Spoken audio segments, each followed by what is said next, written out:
اب اس پس منظر میں سورۃ الکوثر پر آئیے، گویا کہ اس تاریکی کے پس منظر میں سورج طلوع ہو رہا ہے۔ یہ ہے شمس ہدایت محمد الرسول اللہ صلی اللہ علیہ وسلم کا سراجا منیرا، ان کی شخصیت جو ہے انک لعلی خلق عظیم الصادق المصدوق، ان کا کیا مقام اور مرتبہ ہے۔ فرمایا انا اعطیناک الکوثر، اے نبی صلی اللہ علیہ وسلم، یہاں کاف واحد کا صیغہ ہے خطاب، اجماع ہے کہ یہاں خطاب محمد الرسول اللہ سے شخصاً ہے، جیسے سورۃ الضحیٰ شخصی گفتگو ہے اللہ کی اپنے نبی کے ساتھ، بالکل ذاتی پرسنل سرگوشی کے انداز میں۔ سورۃ الانشراح ذاتی بات ہے کہ جو ہو رہی ہے اللہ کی اور رسول کے مابین ہے۔ اسی طریقے سے یہ سورہ مبارکہ یہ بھی بالکل خالص ذاتی سطح پر، آگے جو آئے گی سورۃ النصر وہ بھی بالکل ذاتی سطح پر ہے، خاص معاملہ، لیکن یہ کہ اس کا تعلق پھر بھی پورے معاشرے سے تھا، نظام کے بدلنے سے ہو، وہ آگے آئے گی سورت۔ یہاں تو یہ خالص ذاتی معاملہ ہے، انا اعطیناک الکوثر فصل لربک وانحر ان شانئک هو الابتر۔ اب یہاں سب سے پہلے تو لفظ کوثر کو سمجھنا ہے، یہ کثیر سے مبالغے کا صیغہ ہے، کثیر سے فعول کی وزن پر، ویسے مبالغے کے بہت سے اوزان ہیں لیکن یہ کہ ایک وزن جو ہے وہ فعول، فعل، تو یہ فعل کے وزن پر یہ مبالغے کا صیغہ ہے، کثرت انتہائی محتاج، اور اس سے مراد ہر خیر، ہر بھلائی، تمام حسنات وہ ہم نے آپ کو نہایت محتاج، نہایت کثرت کے ساتھ عطا کر دی۔ انا اعطیناک الکوثر۔ اب اس میں ذرا ذکر کرنا چاہتا ہوں اور خاص طور پہ بعد میں ذرا وضاحت بھی کروں گا کہ مولانا اصلاحی صاحب نے تو اس سورہ مبارکہ کا کوئی خاص حق ادا نہیں کیا ہے، لیکن یہ کہ مولانا مودودی صاحب نے واقعہ یہ کہ حق ادا کیا ہے، جس قدر تفصیل کے ساتھ انہوں نے جو تفاسیر میں اور مختلف اقوال ہیں انہیں جمع کیا ہے باریک بینی کے ساتھ، اس میں بہت محنت یقیناً ان کی لگی ہوگی، جس کے لیے کہ ہمیں ان کا ممنون ہونا چاہیے۔ اور ظاہر بات ہے من لم یشکر الناس لا یشکر اللہ، جو اختلاف ان سے ہے وہ اپنی جگہ پر ہے، لیکن یہ جو ان کی خدمت ہے اس کی قدر کرنا، اور اس کا اگر کوئی فیض کسی کو پہنچے اس پر شکر کرنا، ان کے لیے دعائے خیر کرنا، یہ واجب ہے۔ انہوں نے جو گنتی کی ہے کہ حضور کو کیا کیا خیر اللہ نے عطا فرمائے، اب ایک تو یہ ہے کہ اس کو عام پر جو ہے وہ ملحوظ کیا جائے، اور ایک ہے خاص روایات کے حوالے سے اس کا کیا مفہوم سامنے آتا ہے، تو وہی لغوی بات، اور پھر یہ کہ جو معصور ہے اور منقول ہے مفہوم کوثر کا، یہ دونوں میں آپ کے سامنے رکھ رہا ہوں۔ سب سے پہلی شے جو اللہ نے محمد الرسول اللہ کو کثرت سے عطا فرمائی وہ اخلاق حسنہ، اس لیے کہ دوسری ہی وحی میں فرمایا وَإِنَّكَ لَعَلَىٰ خُلُقٍ عَظِيمٍ، جس کا لوہا جو ہے وہ خود کفار قریش نے مانا الصادق الامین۔ ابو جہل بھی یہ نہیں کہہ سکا کہ محمد نے کبھی جھوٹ بولا، صاف مانا اس نے صلی اللہ علیہ وسلم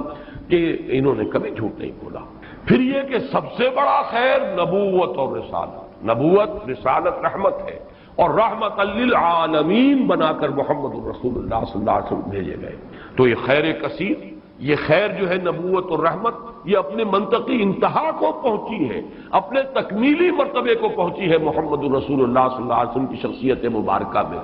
اس اعتبار سے یہ دوسرا پہلو۔ پھر جو تعلیمات آپ لے کر آئے، سب سے بڑی شے توحید، پھر وہ نظام توحید جس کا کہ سیاسی سطح پر اس کا نظام خلافت کا ہے، معاشیات میں اس کا نظام امانت اور کفالت کا ہے، یہ سارا نظام جو دیا یہ سب سے بڑا خیر ہے جس کی ضرورت ہے آج نوع انسانی کو۔ چنانچہ میں نے اسی کتاب میں نبی اکرم صلی اللہ علیہ وسلم کا مقصد بعثت اس میں اس پر بحث کی ہے۔ آج کی انسان کو، آج کی انسانیت کو جو انفرادی اخلاق ہیں، شخصی انسان کی انفرادی سیرت و کردار، اس کی اتنی زیادہ ضرورت نہیں ہے، اور اس میں کوئی نئی چیز نہیں تھے جو محمد لے کر آئے ہو صلی اللہ علیہ وسلم، صداقت، امانت، ایفاء عہد۔ حضرت اسماعیل کے بارے میں آیت آپ کو سنا چکا، کانا صادق الوعد، وعدے کا پورا کرنے والا، جس نے اپنی گردن رکھ دی، چلائیے ابا جان چھری چلائیے، وعدہ کیا تھا ستجدنی انشاءاللہ صابرا، اور پھر گردن ٹکا دی زمین پر، چلائیے چھری اگر آپ پروردگار کا حکم ہے۔ صداقت میں، امانت میں، زہد میں، اللہ تعالیٰ کی طرف رجوع میں، حنانا من لدنا وزکاتا وکان تقیا، یہ حضرت یحییٰ کی شان۔ البتہ محمد الرسول اللہ صلی اللہ علیہ وسلم نے ایک طرف تو تمام ان اخلاق حسنہ کا گلدستہ اپنی شخصیت میں پیش کی، ایک تو جامعیت کبریٰ ہے، ورنہ تمام انفرادی اقدار جو ہے وہ تو اس سے پہلے مکمل ہو چکی تھی، البتہ سب کو متوازن شکل میں جمع کر دینا، زہد بھی ہو اور ادائے حقوق بھی ہو، دنیا میں رہیں بھی اور پھر یہ کہ دنیا سے لو نہ لگے، شادیاں بھی کریں لیکن یہ ہے کہ اللہ تعالیٰ کی بندگی کے اندر اس سے کہیں کوئی کمی نہ آئے۔ یہ ہے اصل میں کہ جو حضور کا ذاتی سطح پر جو آپ کی کنٹریبیوشن، لیکن اس سے بھی آگے بڑھ کر آپ نے اجتماعی اخلاق اور اجتماعی نظام دیا ہے دنیا میں۔ آج کے انسان کو سب سے بڑی ضرورت اس کی ہے، جب تک نظام عادلانہ نہیں ہے، نظام صحیح نہیں ہے، نظام منصفانہ نہیں ہے، تو ظاہر بات ہے کہ اس کے نیچے اگر ایک ظالمانہ نظام کے نیچے ایک بڑا نیک شخص زندگی گزار رہا ہے تو اس کی انفرادی نیکی اس ظالمانہ نظام کی تقویت کا سبب بن جاتی ہے۔ جیسا کہ میں نے ابھی ایک نقطہ بیان کیا تھا جناح ہال میں، تو سب لوگوں نے اس کو محسوس کیا، ایک دم چوک سے گئے۔ ظالمانہ نظام ہے، جاگیرداری اور سود خوری اور حرام خوری سے دولت کے انبار جمع کیے ہوئے ہیں۔ اس میں اگر آپ کوئی بڑا اچھا قانون بنا دیں، 12ویں ترمیم بھی لے آئے، اگر چوری کا ڈکیتی کا خاتمہ ہو جائے تو فائدہ کس کو پہنچے گا؟ ان دولت مندوں کی دولت محفوظ ہو گئی نا، ان حرام خوروں کا جو کچھ دولت کا انبار ہے وہ محفوظ ہوگا نا۔ تو معلوم ہوا بہترین قانون غلط نظام کے تحت تو در حقیقت اس نظام کو قائم رکھنے اور اس کی تقویت کا ذریعہ بنتا ہے۔ تو معلوم ہوا کہ اصل شے نظام ہے، قانون سب سرو کرتا ہے نظام کو، قانون کسی نظام کو چلانے کا ذریعہ بنتا ہے۔ تو اگر نظام ہی غلط ہو تو صحیح ترین قانون بھی در حقیقت ایک نظام غلط نظام کو چلانے کا اور تقویت دینے کا ذریعہ بن جائے گا۔ تو سب سے بڑا خیر جو عطا کیا ہے، جس کے بارے میں اقبال کے وہ 2 اشعار بڑے قیمتی ہیں، ہر کجا بینی جہان رنگ و بو، آنکھ از خاکش برویا دارزو، یاز نور مصطفیٰ اورا بہاست، یا ہنوز اندر تلاش مصطفیٰست۔ وہ خیر جو محمد نے دیا تھا صلی اللہ علیہ وسلم، یا تو اسی سے لوگوں نے کچھ مستعار لیا ہوا ہے، اور یا یہ کہ ابھی اس خیر کے لیے، اس خیر کثیر کی طرف نوع انسانی جو ہے اس کی تلاش میں سرگرداں ہے۔ پھر آپ کو جو خیر کثیر دیا، رفعنا لک ذکرک، آپ کا ذکر بلند کیا، آپ کو اتنی بڑی امت دی گئی، ایسے جانثار صحابہ دیے گئے۔ ذرا تقابل کیجئے، کہاں موسیٰ کے ساتھی تھے کہ جب کہا گیا کہ جنگ کے لیے میدان میں آؤ، فاذهب انت وربك فقاتلا انا هاهنا قاعدون، یہ کہہ کر بیٹھ گئے۔ اور کہاں محمد کے ساتھی ہیں صلی اللہ علیہ وسلم، جہاں آپ کا پسینہ گرا وہاں اپنی خون کی ندیاں بہا، یہ محمد کے ساتھی ہیں۔ ایسے جانثار، ایسے اعوان و انصار، ایسے خلفاء، ابو بکر اور عمر اور عثمان اور علی جیسے خلفاء رضی اللہ تعالیٰ عنہم اجمعین۔ پھر امت، کتنی بڑی امت، کتنے اولیاء اللہ، کتنے صلحاء، کتنے اتقیاء، کیسے کیسے علماء، کیسے کیسے مجددین امت۔ تو واقعہ یہ ہے کہ ہم نے آپ کو خیر کثیر عطا فرمایا۔ پھر اگرچہ اولاد نرینہ تو نہیں دی، یہ بھی اللہ کی اپنی ہی کوئی حکمت ہے، اس پر کبھی میں نے گفتگو کی بھی ہے لیکن اس وقت اس کا موقع نہیں ہے۔ لیکن یہ کہ آپ کی صاحبزادی حضرت فاطمہ سے جو اولاد آپ کو ملی، حسنی اور حسینی سید کتنی تعداد میں آج دنیا میں موجود، ان میں کیسی کیسی شخصیتیں، حسنین، حضرت حسن، حضرت حسین رضی اللہ تعالی عنہما، پھر بڑے بڑے مجاہدین کبار ان میں اٹھے، حضرت حسن زکیہ اور حضرت زید سے لے کر خود سید احمد بریلوی رحمت اللہ علیہ، یہ کون تھے؟ انہی اسی خاندان سادات میں۔ تو معلوم یہ ہوا کہ جہاں تک آپ کی اولاد کا تعلق ہے، روحانی اولاد، اور پھر یہ کہ یہ اولاد جو آپ کی بیٹی سے اگرچہ حضرت فاطمہ سے چلی ہے، لیکن یہ کہ اس میں بھی کوئی کمی کا معاملہ نہیں ہے۔ تو یہ تو 5 چیزیں وہ ہیں کہ جو اگر لفظ کوثر کو اس کے لغوی مفہوم پر رکھا جائے تو یہ 5 مفاہیم ہیں۔ اور اب آئیے اس کا ایک مفہوم وہ ہے کہ جو منقول ہے روایات سے، ایک حوض ہے یہ کوثر جو میدان حشر میں ہوگا، اور جس کے ساقی یہ کوثر ہے محمد الرسول اللہ صلی اللہ علیہ وسلم۔ امت وہاں پہنچے گی، العطش العطش جب سب پکار رہے ہوں گے تو صرف امت محمد صلی اللہ علیہ وسلم کو وہاں سے سیرابی عطا ہوگی اور حضور ہوں گے ساقی کوثر۔ دوسری روایات میں یہ آتا ہے کہ یہ جنت کی نہر ہے کوثر، اور معلوم یہ ہوتا ہے کہ اسی نہر کا پانی ہے کہ جو میدان حشر کے اندر اس حوض کے اندر جمع ہوگا۔ اس میں مولانا مودودی صاحب نے اپنی اس تفہیم میں بڑی تفصیل سے وہ روایات درج کی ہیں، میں صرف چند ان میں سے آپ کو سنا رہا ہوں۔ مسلم شریف کی روایت ہے کوثر کے بارے میں، حضور نے فرمایا ہوا حوض ترد علیہ امتی یوم القیامہ، وہ ایک حوض ہے جس پر میری امت آ کر اترے گی۔ ورد یرد، وارد جو گھاٹ پر اترتا ہے پانی پینے کے لیے، اس کے لیے یہ لفظ آتا ہے، میری امت اس گھاٹ پر آ کر سیراب ہو۔ بخاری کی روایت ہے انا فرطکم علی الحوض، اے مسلمانوں میں تم سے پہلے پہنچا ہوا ہوں گا حوض پر، گویا کہ وہاں میں ساقی کا فریضہ سر انجام دوں گا، میں میزبان ہوں گا حوض کوثر پر، اور وہاں تمہارا انتظار کروں گا، تمہارا استقبال کروں گا۔ انا فرطکم، یہ وہی لفظ ہے کہ جو کم سن بچے فوت ہو جاتے ہیں تو ان کی دعائے جنازہ میں یہ لفظ پڑھا جاتا ہے اللہم اجعلہ لنا فرطا واجعلہ لنا اجرا وذخرا، یہ ہم سے آگے جا رہے ہیں، ہم نے جو بھی ان کی خدمت کی ہے پروردگار اس کو آخرت میں ہمارے لیے ذخیرہ بنا دے۔ اسی طریقے سے بخاری کی ایک روایت اور بھی ہے انا فرطکم علی الحوض وانا شہید علیکم وانی واللہ لانظر الی حوضی الان، میں تم سے پہلے پہنچ جاؤں گا حوض کوثر پر اور وہاں تمہارا استقبال کروں گا، اور پھر میں تمہاری گواہی دوں گا، تم پر گواہ ہوں گا اس حوض کوثر پر، اور خدا کی قسم میں اپنی آنکھوں سے اس حوض کو اس وقت بھی دیکھ رہا ہوں۔ یعنی دنیا میں رہتے ہوئے بھی محمد الرسول اللہ صلی اللہ علیہ وسلم کو جنت کا مشاہدہ جیسے ایک موقع پر ہوا کہ ایک نماز کے دوران آپ کا ہاتھ بے ساختہ جو ہے آگے بڑھ گیا، ایک مرتبہ بے ساختہ پیچھے کو ہٹے جیسے کسی شے سے دہشت ہو گئی ہو، خوف ہو۔ جب لوگ صحابہ نے پوچھا حضور کیا یہ اس نماز کا خاصہ ہے، یہ بھی اس کا کوئی جز ہے؟ آپ نے فرمایا نہیں، میرے سامنے جنت لے آئی گئی تھی اور بے اختیار میرا ہاتھ بڑھ گیا کہ میں اس کا کوئی خوشہ توڑ لوں تاکہ تمہیں دوں وہ جنت کا میوہ، اور میرے سامنے دوزخ لے آئی گئی اور اس کا بھبکا جو تھا، اس کی حرارت، اس کی وجہ سے مجھے پیچھے ہٹنا پڑا۔ تو دنیا میں مشاہدہ کرایا جاتا تھا، اس لیے حضور نے فرمایا وَإِنِّي وَاللَّهِ لَأَنظُرُ إِلَىٰ حَوْضِي الْآنَ، میں اس وقت بھی اپنے اس حوض کو دیکھ رہا ہوں۔ البتہ ایک حدیث اور بھی ہے، یہ تو حدیثیں جو ہے بڑی میٹھی میٹھی ہیں، ہم امتی ہیں اللہ کے رسول کے اور ہم پہنچیں گے اور ہمیں حضور جو ہے اس حوض سے پلائیں گے، وہ آپ ہمارے ساقی ہوں گے، آپ میزبان ہوں گے، ہم مہمان ہوں گے، لیکن یہ کہ ایک اور حدیث سن لیجئے تو شاید یہ ساری خوشی جو ہے ختم ہو جائے گی۔ امتی سے مراد کیا ہے؟ وہ نہیں کہ جو نسلاً مسلمان ہیں، مسلمانوں کے گھر پیدا ہو گیا، آج کا مسلمان نہیں، حضور کے زمانے کا مسلمان بھی اگر وہ اس معیار پر پورا نہیں اترتا والعصر ان الانسان لفی خسر الا الذین آمنوا وعملوا الصالحات وتواصوا بالحق وتواصوا بالصبر، تو حضور کا امتی نہیں ہے۔ چنانچہ یہ روایت ابن ماجہ کی ہے اور کہا یہ جاتا ہے کہ یہ الفاظ آپ نے یوم عرفہ کا جو خطبہ ہے اس میں ارشاد فرمایا الا انی فرطکم علی الحوض، لوگوں آگاہ ہو جاؤ میں حوض کوثر پر تم سے پہلے پہنچوں گا، وَأُكَاثِرُ بِكُمْ، اور میں تمہاری کثرت پر فخر کروں گا۔ اتنی بڑی امت، ایسے بھی تو نبی ہوں گے جن کا امتی ایک دو ہی ہوں گے صرف، کتنے ہوں گے؟ حضرت نوح علیہ السلام کے کتنے امتی ہوں گے؟ اس اعتبار سے محمد الرسول اللہ صلی اللہ علیہ وسلم کے امتی انا وکاثر بکم فلا تسودوا وجہی، تو دیکھنا اس روز میرا منہ کالا نہ کر دینا،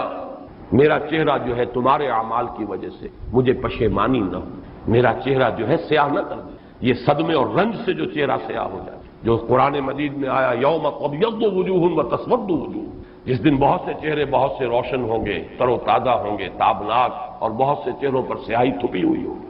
فلا تسودوا وجہی انی مستنقذ اناسا ومستنقذ اناس منی، بہت سے لوگوں کو میں چھڑانے کی کوشش کروں گا فرشتوں سے، وہ پکڑ کر لے جانا چاہیں گے، اور بہت سے لوگ مجھ سے چھڑا لیے جائیں گے، لے جائے جائیں گے، وہ میرے امتی نہیں ہوں گے۔ فاقول یا رب اصحابی، میں کہوں گا اے رب یہ تو میرے ساتھی تھے، یہ تو میرے اصحاب میں سے تھے، اور اللہ تعالیٰ فرمائے گا فیقول انک لا تدری ما احدثوا بعدک، اے نبی آپ کو پتہ نہیں آپ کے بعد انہوں نے کیا کیا ہے، کون کون سی شرارتوں میں حصہ لیا ہے، کیا چیزیں پیدا کی۔ حضور کے زمانے کے کتنے مسلمان ہوں گے جو بعد میں مسلمہ پر ایمان لے آئے، کافر ہو گئے؟ کتنے لوگ ہوں گے جب وہ داخل ہو رہے تھے، جو اگلی صورت ہم پڑھیں گے اذا جاء نصر اللہ والفتح ورأیت الناس يدخلون فی دین اللہ افواجا، ان میں سے کتنے یخرجون من اللہ من دین اللہ افواجا ہو گئے، فوج کے فوج، قبیلے کے قبیلے، پورے کے پورے، یا زکات کے منکر ہو کر کافر ہو گئے، اور یا یہ کہ نبی جھوٹے نبیوں کو مان کر کافر ہو گئے۔ تو اے نبی یہ آپ کے امتی نہیں ہے۔ پھر یہ کہ جنہوں نے بھی احدثوا بدعات ایجاد کی، وہ چیزیں جس کو فرمایا گیا ہے من احدث فی امرنا ھذا ما لیس منہ فہو رد، جو شخص ہمارے دین کے اندر کوئی چیز نئی بدعت نئی شے ایجاد کرے گا جو اس میں سے نہیں ہے اصلاً، وہ مردود اور وہ شے بھی مردود۔ تو اللہ تعالی ہمیں اس انجام بد سے بچائے کہ ہم تو وہاں پر پہنچے حوض کوثر پر کہ حضور صلی اللہ علیہ وسلم کے ہم مہمان اور آپ ہمارے میزبان، اور فرشتے ہمیں کھینچ کر لے جائیں، اور حضور بھی پکارتے رہ جائیں میری امت ہے کہاں لے کر جا رہے ہو، اور آپ کو جواب ملے کہ نہیں اے نبی آپ کو معلوم نہیں، فَيَقُولُ إِنَّكَ لَا تَدْرِي مَا أَحْدَثُ بَعْدَكَ، اے نبی آپ کو پتہ نہیں ہے آپ کے پیچھے کیا کرتے رہے۔ اس سے ان لوگوں کے خیال کی بھی نفی ہو جانی چاہیے جو سمجھتے ہیں کہ ہر شے جو ہے بعد میں جو ہوئی ہے وہ حضور کے علم میں ہے، ورنہ تو یہ الفاظ کہتے ہیں آپ کو پتہ نہیں انہوں نے آپ کے بعد کیا کیا ہے۔ جو بھی اللہ بتاتا ہے، جو چیز پہنچانا چاہتا ہے پہنچتی ہے۔ جیسے آپ کی حیات دنیاوی کے دوران بھی جو اللہ علم دیتا تھا آپ کو علم ہو جاتا تھا، جو اللہ تعالیٰ کی طرف سے نہیں دیا گیا تو اس معاملے میں آپ بشر ہیں، انسان ہیں، بات آپ کو معلوم نہیں۔ بعد میں بھی جو چیزیں اللہ اب بھی عالم برزخ میں محمد الرسول اللہ کا جو بھی مقام ہے، جو کچھ اللہ پیش کرتا ہے پہنچاتا ہے، پہنچتی ہے بات۔ لیکن جو اللہ نہیں پہنچاتا حضور کے پاس اپنا کوئی اختیار نہیں ہے کہ وہ ان تمام چیزوں کو جان لے، ورنہ یہ الفاظ جو ہے کہ آپ کو نہیں معلوم انک لا تدری ما احدثوا بعدک، اپنے زمانے کے لوگوں کا بھی جو بعد میں حشر ہوا وہ اس حدیث کی روح سے ثابت ہو رہا ہے کہ حضور کو بتایا جائے گا کہ آپ کو معلوم نہیں، آپ دھوکہ نہ کھائیں کہ یہ آپ کے زمانے میں ایمان لے آئے تھے لہذا آپ کے صحابی ہیں، بعد میں جو کچھ انہوں نے کیا ہے وہ آپ کو معلوم ہے۔ بہرحال یہ ہے حوض کوثر اور وہ نہر کوثر جو حضور کو عطا فرمائی گئی۔ میں بعض روایات میں آتا ہے خاص طور پر کہ اس کی لمبائی اتنی ہوگی جتنی ایلاک جو یہ بندرگاہ ہے جس سے کہ سن 67 کی جنگ شروع ہوئی تھی، بلاکیٹ کر دیا تھا صدر ناصر نے، تو سن 67 کی عرب اسرائیل جنگ شروع ہوئی۔ یہ خلیج ایلا کے بالکل ٹپ کے اوپر جا کر بحر احمر جو ہے ریڈ سی اوپر جا کر تقسیم ہو جاتا ہے دو کھاڑیاں، ایک خلیج سویس ہے مغرب کی طرف جا رہی ہے شمال مغرب کی طرف، ایک ہے یہ خلیج عقبہ اور یہ ہے در حقیقت جو کہ شمال مشرق کی طرف جا رہی ہے۔ اس کے ٹپ پر یہ ایلا، اور یہی وہ جگہ ہے جہاں پر کہ وہ یہود کا وہ قبیلہ آباد تھا جنہوں نے کہ شریعت کا مذاق اڑایا تھا اور پھر انہیں بندر بنا دیا گیا تھا۔ یہاں سے لے کر عدن تک یعنی کل بحیرہ احمر جو ہے ریڈ سی اس کی لمبائی اس حوض کی لمبائی ہوگی، اور فرمایا آپ نے کہ ایلا سے لے کر جحفہ تک یہ جدے اور رابغ کے درمیان ایک بندرگاہ ہے، اتنی اس کی چوڑائی ہوگی تقریباً نصف۔ اس سے بعض لوگوں نے خیال کیا ہے کہ شاید یہ بحر احمر جو ہے اسی کو اس حوض کی شکل دے دی جائے، اور اس لیے یہ چیز جڑتی ہے کہ بعض روایات سے معلوم ہوتا ہے میدان حشر در حقیقت یہی میدان عرفات ہے، ہر سال اسی کا گویا کہ ریہرسل ہوتا ہے، جیسے کفن کی دو چادریں ہماری ہوں گی ویسے ہی دو چادریں لے کر آدمی میدان عرفات کے اندر حاضر ہوتا ہے، اور اس کو کھینچ دیا جائے گا، وَإِذَا الْأَرْضُ مُدَّتْ، اس کو کھینچا جائے گا، اسی سے جگہ سے وہ کھینچایا جائے گا اور وہ بن جائے گا میدان حشر۔ اور ظاہر بات ہے کہ پھر اسی حشر میں یہ حوض کوثر ہو سکتا ہے کہ بحر قلزم ہی کو اللہ تعالیٰ اس وقت وہ شکل دے دے، اس کا پانی انتہائی شیریں ہوگا، شہد سے زیادہ میٹھا، دودھ سے یا چاندی سے زیادہ سفید، اور اس کا جو پھر حوض کے جو تہ کے اندر کنکر پڑے ہوں گے وہ سچے موتی ہوں گے اور زمرد ہوں گے اور قیمتی پتھر ہوں گے۔ یہ اس حوض کی شان ہے۔ اللہ تعالی ہمیں اس حوض پر پہنچائے اور محمد الرسول اللہ صلی اللہ علیہ وسلم کے دستے مبارک سے ہماری وہ جو اس وقت کی تشنگی ہوگی اسے سیرابی عطا فرمائے۔ انا اعطیناک الکوثر، میں نے لفظ کوثر کے ضمن میں دونوں باتیں عرض کر دی، اس کو لغوی اصل پر رکھیے تو وہ سب کوثر ہے، ساری خیرات و حسنات جو اللہ نے عطا فرمائی، اور ان روایات کی روح سے پھر یہ کوثر ہے۔ مولانا فراہی رحمۃ اللہ علیہ نے یہ کہا ہے کہ یہ اصل میں خود بیت اللہ جو ہے یہی کوثر ہے، اس کے گرد جو ہے پیاسے جمع ہوتے ہیں، حاجی طواف کرتے ہیں۔ بہرحال یہ بھی ایک وجدانی قسم کی تعبیر ہے اور اس کے اندر بھی کوئی غلط بات نہیں ہو سکتی، اس لیے کہ جب میدان حشر عرفات ہی کو کھینچ کر بنایا جائے گا تو یہ جو کالے پتھروں کا گھر جو ہے اس کی بھی اصل شان اس وقت ظاہر ہوگی۔ یہ بھی تو زمین پر بیت المعمور کی اصل میں علامت ہے، جو ساتویں آسمان پر والبیت المعمور، وہ بیت المعمور کی کا یہ سمبل ہے اس زمین کے اوپر جو مادی شکل میں ہمارے سامنے موجود ہے، تو اس تعبیر میں بھی کوئی بات حرج والی نہیں۔ انا اعطیناک الکوثر فصل لربک وانحر، بس اے نبی صلی اللہ علیہ وسلم آپ اپنے رب کے لیے نماز پڑھیے۔ اب ذرا دیکھیے کہ سورہ علق میں بھی آخر میں جو الفاظ آئے تھے کہ آپ پرواہ نہ کریں اس مخالف کی، اس ابو جہل کی پرواہ نہ کریں، اپنے رب کے لیے سجدہ کیجئے اور قریب ہو جائیے، ان سے بالکل مستغنی ہو جائیے، یہ آپ کا کچھ نہیں بگاڑ سکتے۔ ان کی مخالفت وقتی طور پر تو آزمائشیں پیدا کرے گی، خود آپ کے لیے بھی اور آپ کے ساتھیوں کے لیے بھی، لیکن اس کا کوئی مستقل اثر نہیں ہوگا، آپ کے قدم آگے بڑھتے چلے جائیں گے، کامیابی آپ کے قدم چومے گی،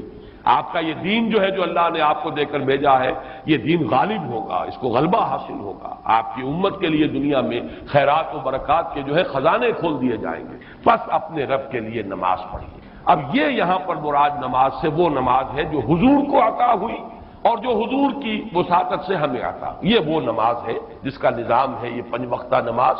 یہ تو فرض ہے، اور 3 اوقات اور ہیں جن میں نوافل ہیں، پھر ہر فرض نماز کے ساتھ بھی فرضوں کے ساتھ اس کے رواتب جن کو کہا جاتا ہے، یہ نظام ہر نماز کی رکعت کی ایک ترتیب ہے، اس کے ارکان ہیں، یہ تمام اس کے اوقات ہیں، ان کی پابندی، اس کے قوانین، قواعد و ضوابط کا پورا لحاظ رکھتے ہوئے یہ ہے فصل لربک، اپنے رب کے لیے نماز پڑھیے، وانحر، اور اونٹ جو ہے نہر کیجئے، اللہ کی راہ میں قربانی کرتے رہیے۔ اس دونوں الفاظ کو جوڑ کر ایک نتیجہ نکالا ہے بعض حضرات نے کہ اس سے مراد خاص طور پر بقرعید کی نماز اور اس کے بعد جو نہر کیا جاتا ہے، آ کر قربانی دی جاتی ہے، تو یہ اس سے مراد ہے، لیکن یہ بھی میں سمجھتا ہوں کہ صرف ایک ذوقی سی بات ہے، ورنہ جو پس منظر ہے بالکل ابتدائی زمانے کی یہ صورتیں ہیں، اس وقت نہ بقرعید تھی، البتہ یہ چیزیں موجود تھیں، نماز آپ کو دے دی گئی اسی وقت، اور ظاہر بات ہے کہ جب تک آپ مکے میں رہے یقیناً آپ ہر سال حج کرتے رہے، کیسے ممکن ہے کہ آپ حج نہ کریں؟ جب اسی کعبے کا طواف کر رہے تھے جس میں 360 بت تھے، وہیں کھڑے ہو کر نماز پڑھتے تھے اور سجدہ کرتے تھے جہاں دائیں بائیں بت رکھے تھے، تو حج کے معاملے میں تو ایسی کوئی شے تھی بھی نہیں۔ مینا میں جانا ہے، عرفات میں جانا ہے، مزدلفہ میں، یا جو بھی ان کا باقی رہ گیا تھا، تو ہر سال آپ حج بھی کرتے ہوں گے، اور یقیناً بہت سے اونٹ آپ قربان بھی کرتے ہوں گے۔ آپ نے حجۃ الوداع میں 100 اونٹ نہر کیے ہیں، جن میں سے 63 اپنے دست مبارک سے نہر فرمایا، اور بقیہ 37 حضرت علی نے آپ کی طرف سے کی، 100 اونٹ۔ تو اس سے اندازہ کیجئے کہ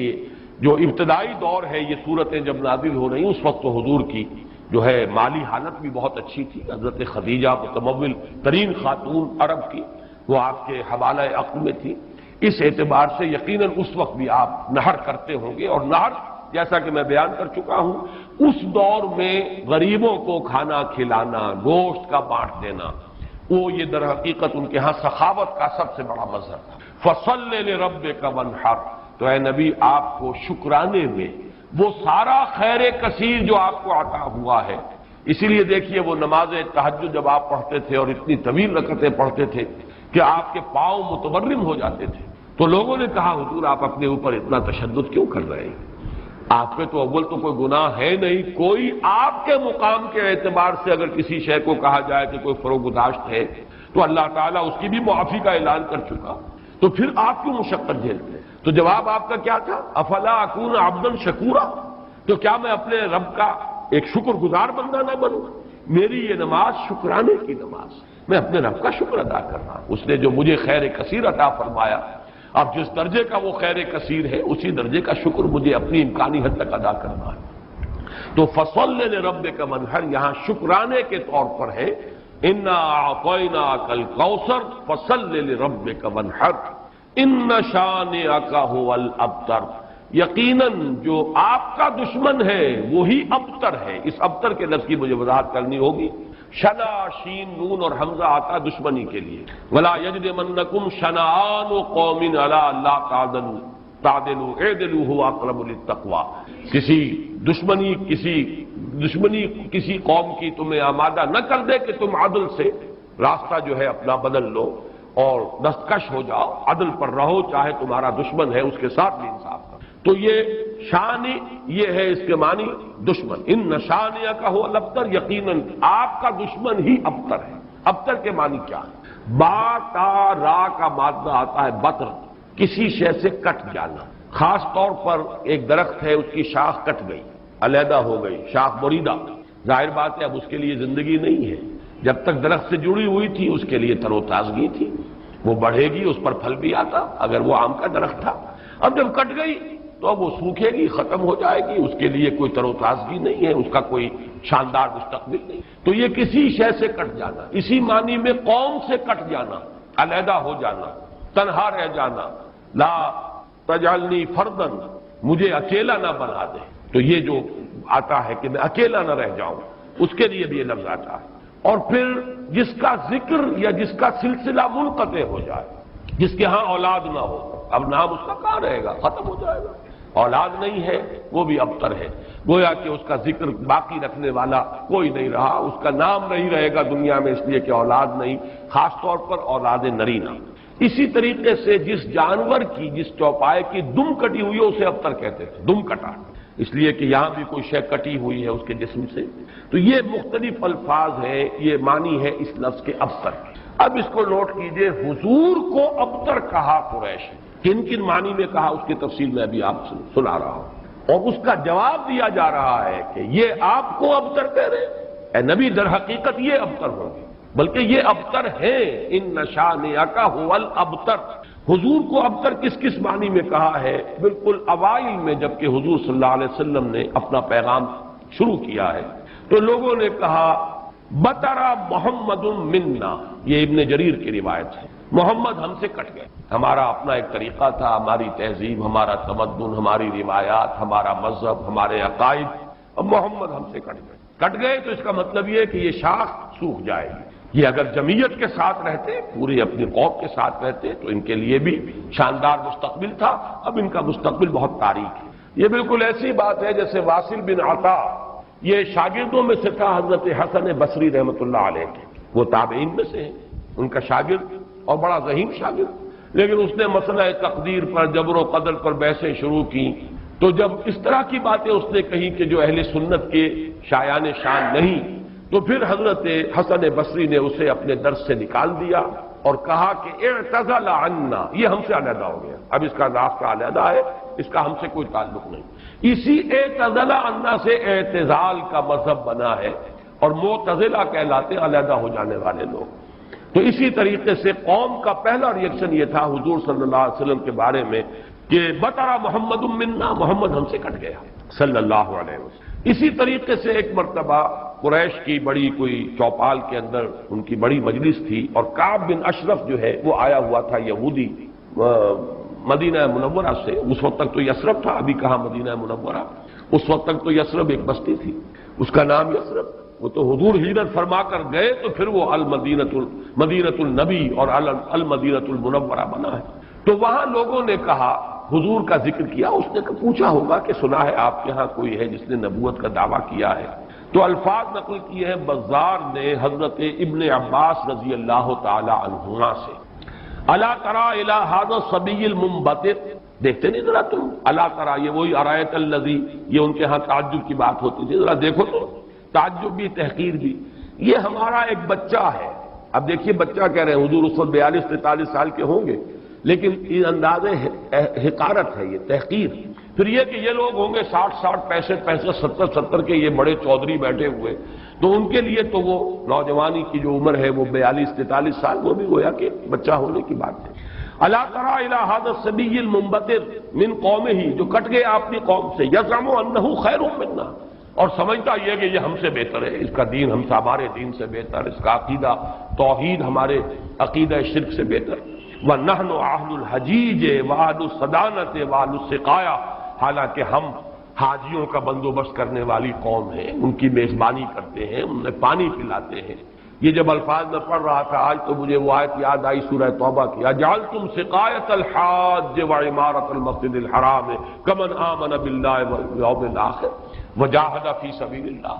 اللہ پر ایمان لانا، یوم آخر پر ایمان لانا اور جہاد کرنا، یہ ہے اصل اعمال. یہ حاجیوں کی کوئی خدمت کر لی، پانی پلا لیا، تم نے اس کو بڑی اونچی نیکی سمجھا ہوا ہے؟ تو یہ بھی منبتر اس شخص کو کہیں گے جو کٹ گیا اپنی قوم سے۔ سب سے زیادہ تلخ انداز میں جو بات کہی گئی حضور کے بارے میں، اور ابتر کا لفظ آپ کے بارے میں استعمال ہوا، اور یہ سمجھیے کہ یہ بھی دنات اور پستی کی انتہا تھی۔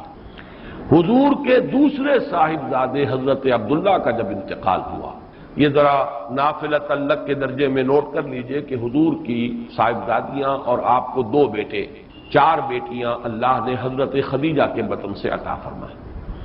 آپ کی کسی اور زوجہ سے اولاد نہیں ہوئی، صرف ایک کنیز ماریا قبطیہ کے بطن سے حضرت ابراہیم، اور وہ مدنی دور کا آخری زمانہ ہے جبکہ آپ کو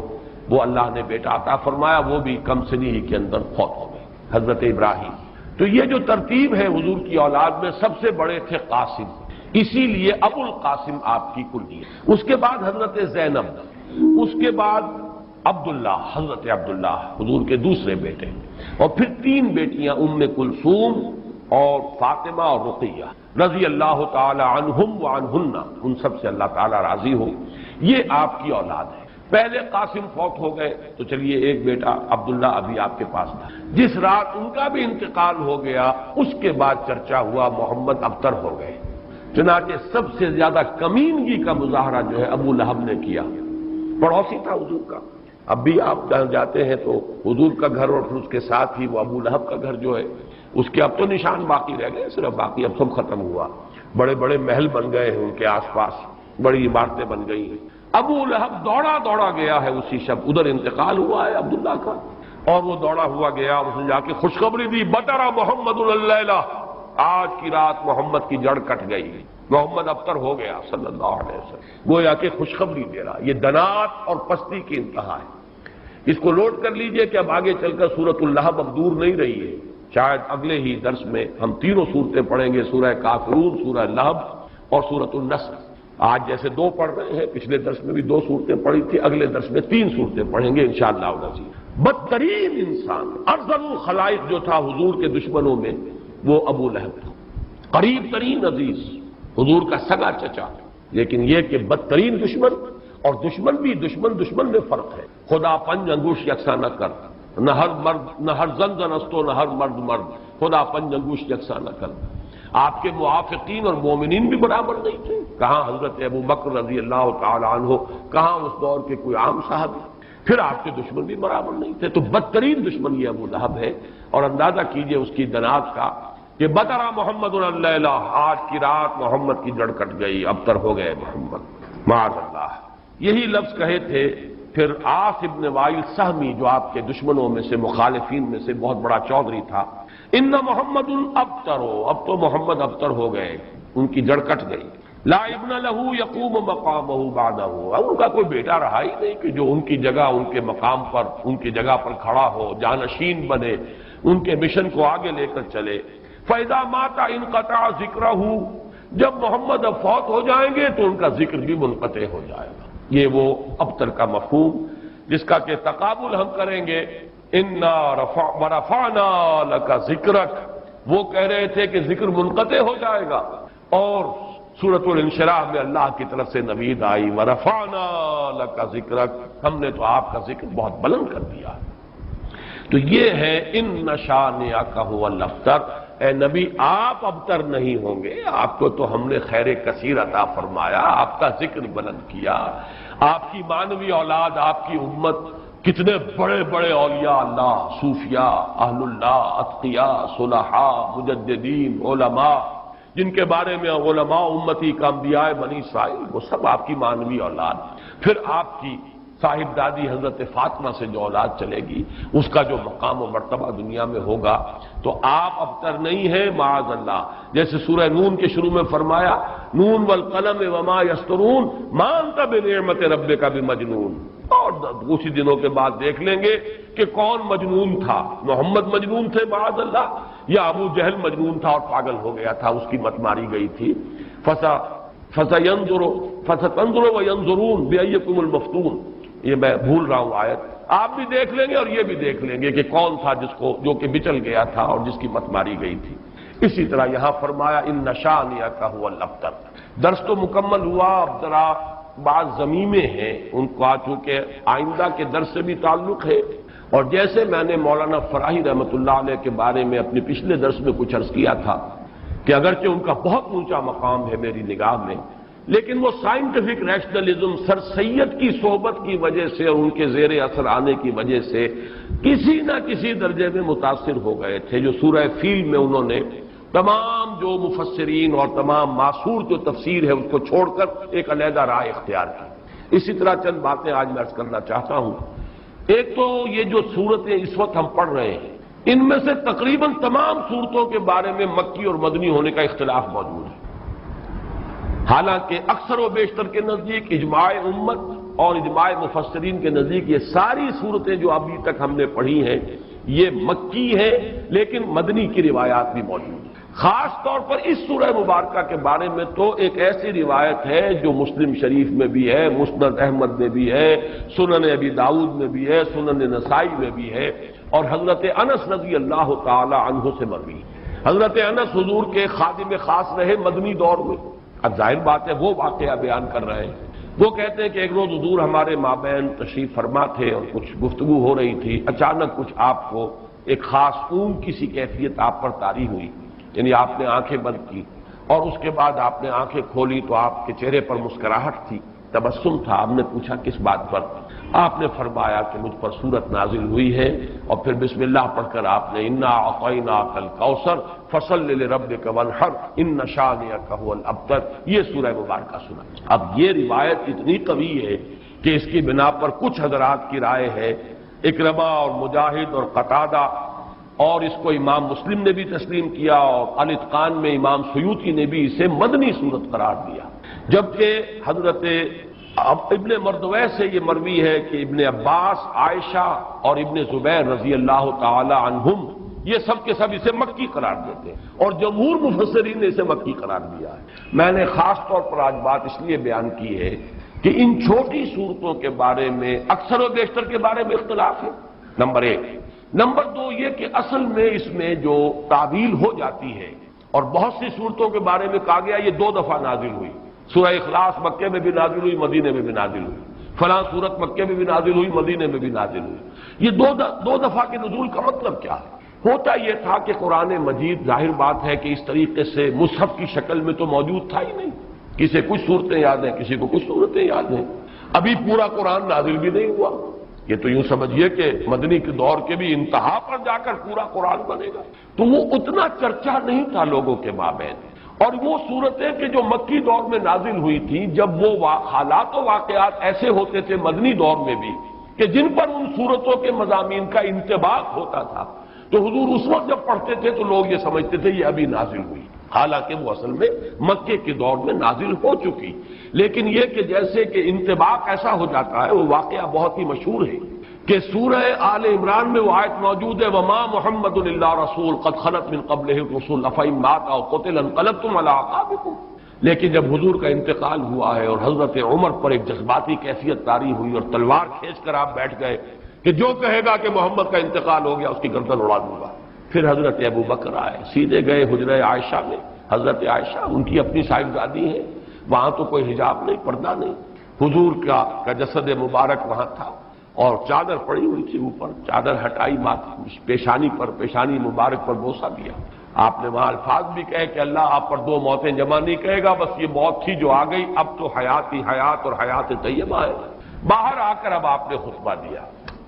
من کان یعبد محمدا فإن محمدا قد مات ومن کان یعبد اللہ فإن اللہ حی لا یموت۔ جو کوئی محمد کو پوجتا تھا وہ سن لے کہ محمد کا انتقال ہو گیا، اور جو کوئی پجاری تھا اللہ کا، پوجنے والا اللہ کو، وہ جان لے کہ اللہ تو زندہ ہے جس پر کبھی موت طاری نہیں ہو۔ پھر آیت پڑھی وما محمد الا رسول قد خلت من قبلہ الرسل۔ حضرت عمر فرماتے مجھے ایسے محسوس ہوا جیسے یہ آیت اسی وقت نازل ہوئی۔ یہ جو کیفیت ہوتی ہے کہ آیات کا جب مضامین کے اعتبار سے انطباق ہوتا تھا مدنی دور کے مختلف واقعات پر، تو صحابہ یہ سمجھ لیتے تھے بات کہ شاید یہ صورت ابھی نازل ہوئی ہے، حالانکہ وہ صورت مکی دور کی نازل شدہ صورتوں میں سے۔ یہ میں نے خاص طور پر آج یہ ضمیمہ اپنے درس کا اس لیے بیان کر دیا ہے کہ اگلے درس میں ایک بڑی اہم بحث آئے گی سورۃ النصر کے زمانہ نزول کے بارے میں۔ میری رائے چونکہ اس کے بارے میں نے کافی غور و خوض کیا ہے اور جس رائے پر میرا دل ٹھکا ہے وہ عام جو تفاسیر میں رائے ہے اس سے مختلف ہے، اس لیے میں نے یہ پورا مضمون آج تمہیداً بیان کر دیا کہ خود اس سورہ مبارکہ کے بارے میں مسند احمد ابن حنبل، صحیح مسلم اور سنن ابی داؤد اور سنن نسائی کی روایت کے برعکس جمہور مفسرین نے، ان کے نزدیک اس روایت کی روح سے یہ مدنی ہے لیکن جمہور مفسرین نے اس کو مکی قرار دیا، تو گویا کہ اس میں رائے قائم کرنے کا موقع ہے، امکان ہے، اور انسان جو ہے مضمون کی دلالت کے اعتبار سے مضمون کیا ہے صورت کا کوئی نہ کوئی رائے قائم کر سکتا ہے۔ اب دوسری بات میں عرض کر رہا ہوں، آج میں نے تذکرہ کیا تھا اور وہ میں نے جیسے کہ پچھلی مرتبہ عرض کیا تھا، اب یہ مصحف کا درس، قرآن مجید کا درس مسلسل اب ختم ہوا چاہتا ہے۔ میں سمجھتا ہوں کہ 2 نہیں تو میکسیمم 3 نشستوں میں ہم پہنچ جائیں گے اختتام تک مصحف کے۔ تو چند باتیں میں اپنے اس درس میں ریکارڈ کرا رہا ہوں تاکہ کچھ پتہ نہیں دوبارہ پھر یہ کہیں درس جو ہے شروع ہو تو زندگی میں کتنی مہلت ملے، کہاں تک میں پہنچ پاؤں۔ تو چند باتیں جو ہیں وہ افادہ عام کے لیے میں چاہتا ہوں کہ ابھی وہ نوٹ ہو جائیں، رجسٹرڈ ہو جائیں اور وہ ریکارڈ ہو جائیں۔ اور چونکہ میں نے اپنی 4 سورسز قرار دی، علامہ اقبال، ڈاکٹر رفیع الدین ایک سورس ہے لیکن وہ کوئی مفسرین میں سے ہے ہی نہیں، ایک فکر ہے، ان کا سوچ ہے، تعبیر کی ہے انہوں نے۔ علامہ اقبال کو میں اس دور کا سب سے بڑا ترجمان القرآن مانتا ہوں، عظمت قرآن کا جتنا انکشاف اس شخص پر ہوا میرے نزدیک کسی دوسرے شخص پر نہیں ہوا، یہ میرا وہ قول ہے جس کو میں کھلم کھلا کہتا ہوں، بغیر بلا خوف تردید کہتا ہوں، لیکن بہرحال مفسر نہیں، میں نہ عارف، نہ مجدد، نہ محدث، نہ فقیہ۔ اور دوسرا جو ہے وہ شیخین، شیخ الہند، شیخ الاسلام، شیخ الہند مولانا محمود حسن کا ترجمہ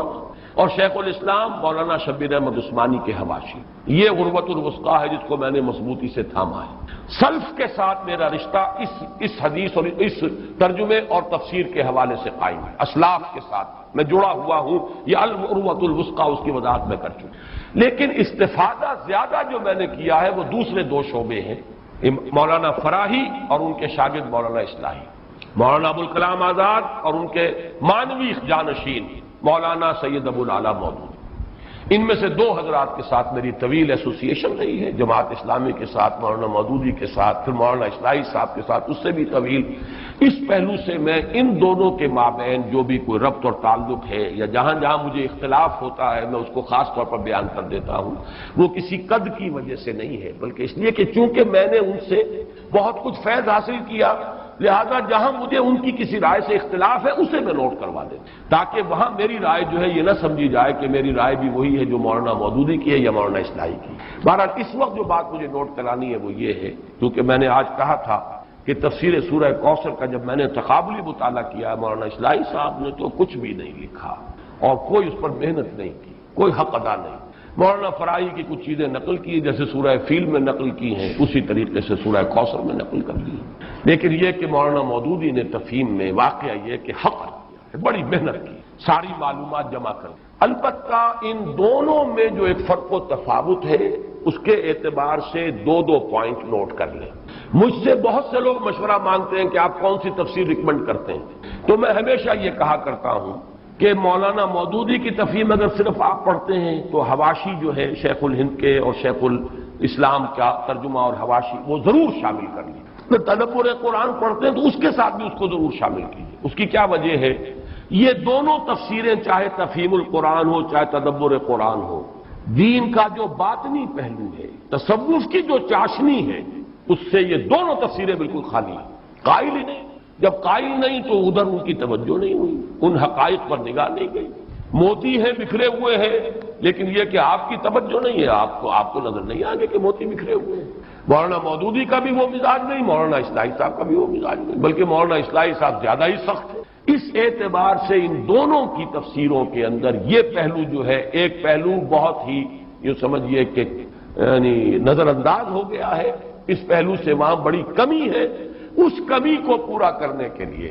حرکی پہلو تفہیم القرآن میں ہے، تدبر قرآن مجید کے اپنے اسالیب، زبان کی بحث، ادب کے حوالے سے، اور نظم القرآن، قرآن کا نظم، سورتوں کا، آیات کا، یہ مولانا اصلاحی صاحب کا خاصہ ہے۔ لیکن دونوں چونکہ اس سے خالی ہے، مانوی اور وہ جو روحانی مباحث ہے، تصوف کے موضوعات ہیں، لہذا اس کو تو شامل کرنا چاہیے ہر صورت، یعنی شیخ الہند کا ترجمہ اور مولانا شبیر احمد عثمانی کے حواشی۔ باقی ان دونوں کا تفہیم کا اور تدبر کے تقابل میں ایک بات نوٹ کر لیجئے، تفہیم مولانا نے لکھنی شروع کی تھی جبکہ ابھی 40 برس کے بھی نہیں تھے۔ یہ فروری سن 42 میں لکھنی شروع کی ہے جبکہ 38-39 برس کی عمر تھی، سن 3 میں پیدائش۔ تکمیل ہوئی ہے جون سن 72 میں، انتقال سن 1979 میں ہوا ہے۔ یعنی یہ ان کی یوں سمجھیے کہ میچورٹی کا دور ہے پورا کا پورا، لیکن یہ کہ شروع میں تفہیم بہت مختصر ہے، 7.5 پارے ایک جلد میں آ گئے، حواشی بہت ہی مختصر،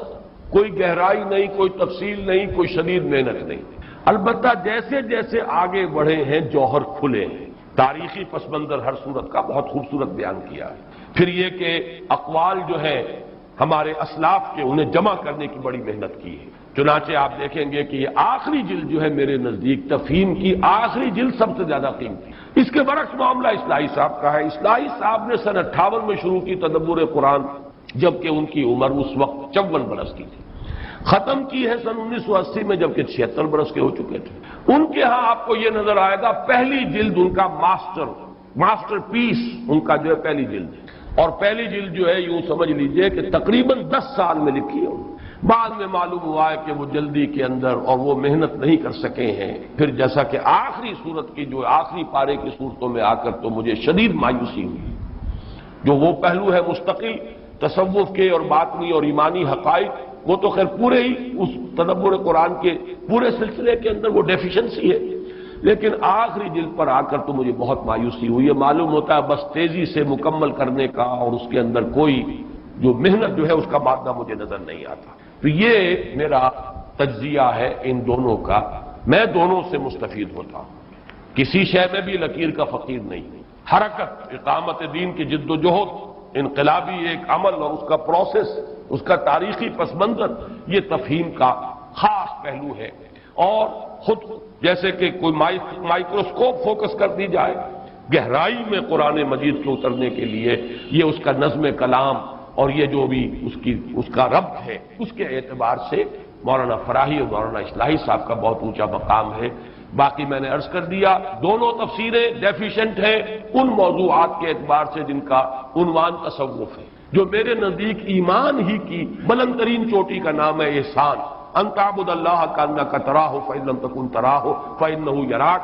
اس سے یہ دونوں بے بہرا۔ باقی دونوں کا تقابل کیا جائے تو مولانا اصلاحی کا ماسٹر پیس ان کی پہلی جلد ہے اور مولانا مودودی کا ماسٹر پیس ان کی آخری جلد، اور ان کے ہاں جوہر کھلتے چلے گئے۔ اور یہاں یہ ہے کہ بڑھاپے کے آثار جو ہے وہ اتنے طاری ہوئے شاید کہ پھر میں تفصیل سے عرض کر چکا ہوں پہلے بھی کہ بعض جگہوں پر تو وَنُنَكِّسُ فِي الْخَلْقِ والی بات جو ہے وَمَن نُعَمِّرْهُ نُنَكِّسُ فِي الْخَلْقِ، اس کا معاملہ بھی ہو گیا ہے۔